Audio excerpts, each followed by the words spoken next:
টলিউডের জনপ্রিয় অভিনেত্রী শ্রীলেখা মিত্র সবসময় আলোচনায় থাকেন, আর আলোচনায় থাকতে তিনি হয়তো পছন্দও করেন, তবে কাউকে ছেড়ে কথা বলেন না।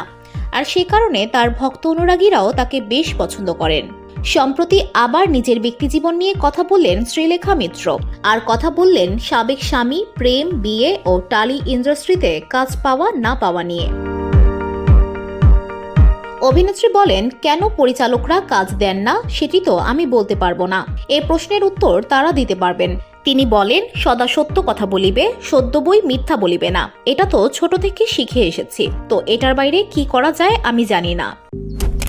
মালয়েশিয়ান প্রযুক্তিতে তৈরি অত্যাধুনিক cleaning machine modern vacuum cleaner যে কোনো ধরনের ধুলো ময়লাকে পরিষ্কার করে ঘরকে করে তুলুন চকচকে ও আকর্ষণীয়। Modem, brand of luxury. Prosenjit চট্টোপাধ্যায়ের প্রসঙ্গ উঠায় তিনি বলেন, প্রসেনজিৎ চট্টোপাধ্যায়ের সঙ্গে তো কখনো খারাপভাবে কথা বলিনি, তবে মিষ্টি করে কথা বললে কাজ হতো কি হতো না জানি না সেটা। বুম্বাদার ওই পছন্দের তালিকায় আমি ছিলাম না, সেটুকু আমি জানি। উনি তো আমার সঙ্গে অনেক কাজ করেছেন, আমার সঙ্গে আমার ছোটবেলায়। প্রেম করতে চান বলেও জানান শ্রীলেখা মিত্র। তিনি বলেন, যদি কারো সঙ্গে প্রেম হয় তাহলে প্রথম শর্ত হচ্ছে কুকুর ভালোবাসতে হবে।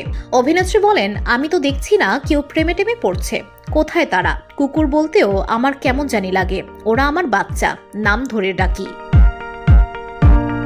তবে প্রেম করতে চাইলেও তিনি বিয়ে করতে চান না অভিনেত্রী। এই বিষয়ে শ্রীলেখা বলেন, প্রেমে পড়তে চাই, প্রেমে পড়ে উঠতে চাই, কিন্তু বিয়ে করতে চাই না। আমার এখনো একটা ইউনিট মনে হয়, আমি, আমার সাবেক স্বামী ও মেয়ে। এই ইউনিটটা আমি ভাঙতে চাই না বলে জানান শ্রীলেখা মিত্র। উল্লেখ্য, অভিনেত্রী শ্রীলেখা মিত্রকে শেষবার মায়ানগর সিনেমায় দেখা গেছে। তার অভিনীত এই সিনেমাটি দর্শকদের কাছে তুমুল প্রশংসা পেয়েছে। VOD Bangla news desk.